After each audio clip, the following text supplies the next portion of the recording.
Let's talk about wind charges.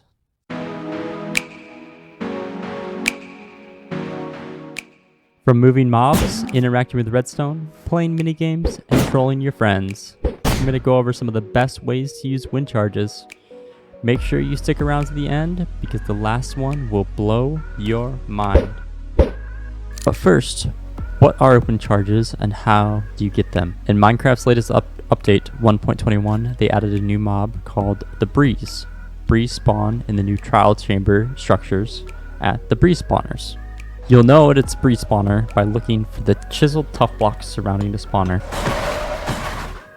By killing a Breeze, they will drop Breeze rods. The Breeze rods can then be crafted into wind charges. One Breeze rod will give you 4 wind charges. The wind charges act essentially as a new projectile by throwing gusts of wind at whatever your target is.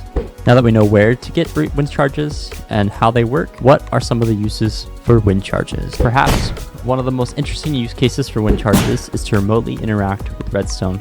However, there is limitations to this. Wind charges only interact with blocks that players can also interact to add power to redstone. By simply throwing at any redstone component, it doesn't tick or power any of the other components. However, in combination, these can be a lot of fun. If you struggle getting mobs into fences like me, wind charges are a great way to push them right into the fences. Just be careful you don't send them too far into the sky or you'll be having lamb chops for dinner. No saddle, no problem. Wind charges are a fun way to move horses around if you don't have a saddle. Although, it may not be the quickest. Take some minigames to the next level with wind charges. Compete with your friends in a game of air hockey by combining some ice, an item on the ground, and wind charges. A bit of redstone, you'll get air hockey in Minecraft. You can spice things up with some fireworks anytime someone scores. And he shoots and scores! There is a weird quirk in creative mode. If you throw a wind charge at a boat, it will destroy it, but only in creative mode. But if you switch to survival, the boat will get pushed along. Very strange indeed.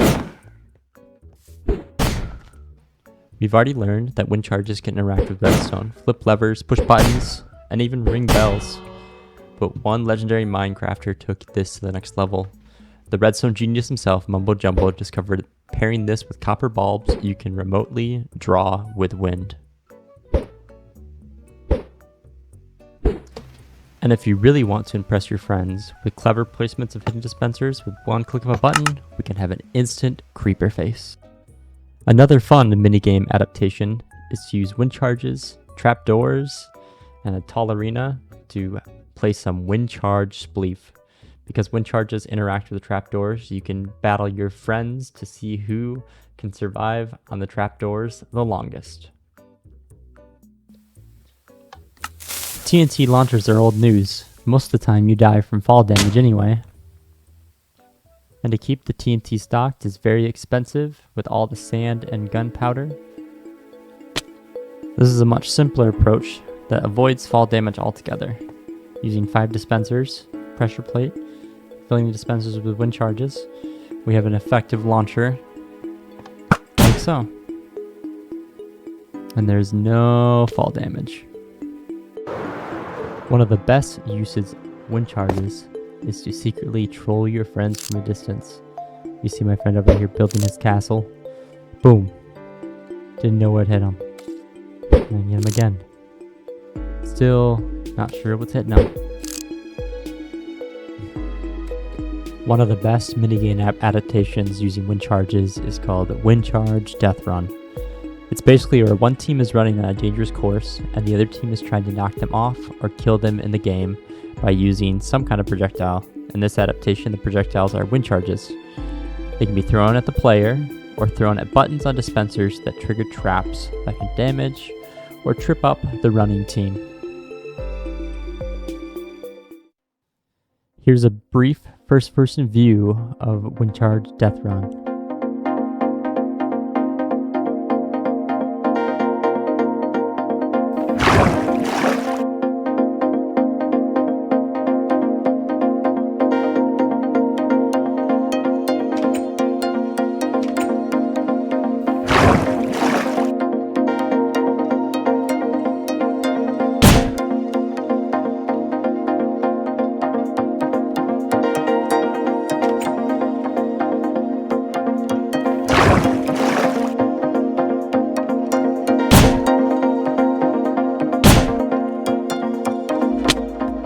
time you're out exploring and you find yourself a massive cliff that you want to scale, bring some wind charges and some bonus slime blocks.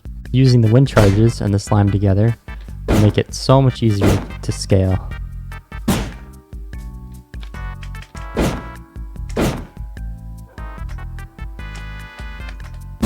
As you can see, I'm not very good at it. And there you go, at the top of the cliff. Another fun way to use wind charges is by doing wind charge parkour. It adds another element of challenge to regular parkour, plus an additional element of timing when to jump and throw the wind charge. This map I am attempting, and let's be honest, mostly failing at, is designed by Space Husky. I'll put a link in the video description for his video and download. With wind charges, we can keep mobs back from us. This is particularly useful for stopping creepers from exploding. Although the wind charge themselves does not do much damage, by knocking mobs into the air and causing fall damage, it will weaken them, making it easier for us to kill them. Wind charges also have good synergy with the mace. By pushing yourself into the air allows us to one-shot most common mobs.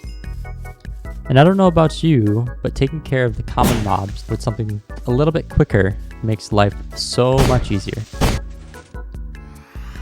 In Java edition of Minecraft, there's a way to collect and store up as many of the wind charges in the entity projectile state as you like. This specific map was developed and designed by Hectorus919. I'll put a link in the description for his video specifically about this. Essentially how it works is the breeze targets the iron golem over here, and with some piston magic that I can't even fathom to explain, it collects the wind charges here, and in his map design you should be able to turn on and off the machine, and then if we fire all the stored wind charges, we'll get a really big explosion at that target. In another world design, I can show you something really fun you can do. This world is designed by Ray's work. I'll leave his video in the description as well, where you can collect the wind charges here. And what's fun about this one is that they are accessible by the player. So if we go ahead and collect a ton of these, then we can do something really fun. So let's go ahead and let this run for a bit. Okay, now that we have a lot of these wind charges in SSD form here, what we're going to do is just punch them and see what happens.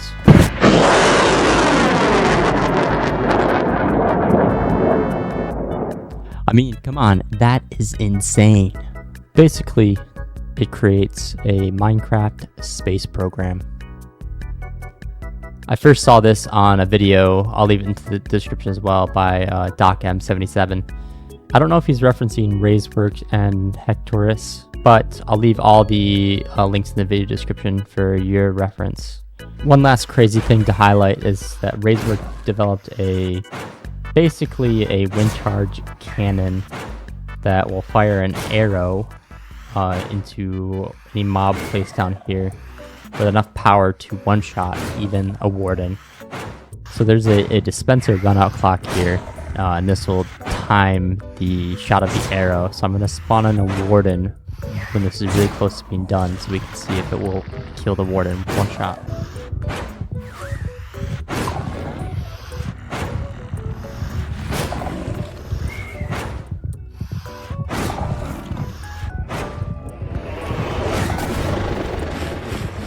Here comes the arrow, and the explosion of wind charges, and boom, gone. In my opinion, wind charges are the best thing they added in the 1.21 update. I had a blast testing and learning more about them. If you made it to the end of this video, thanks, you are a legend. If you enjoyed yourself, hit that sub button. It's completely free and it does a lot to help me in reaching my goal of becoming a YouTube partner. But anyway, thanks for watching and all the support.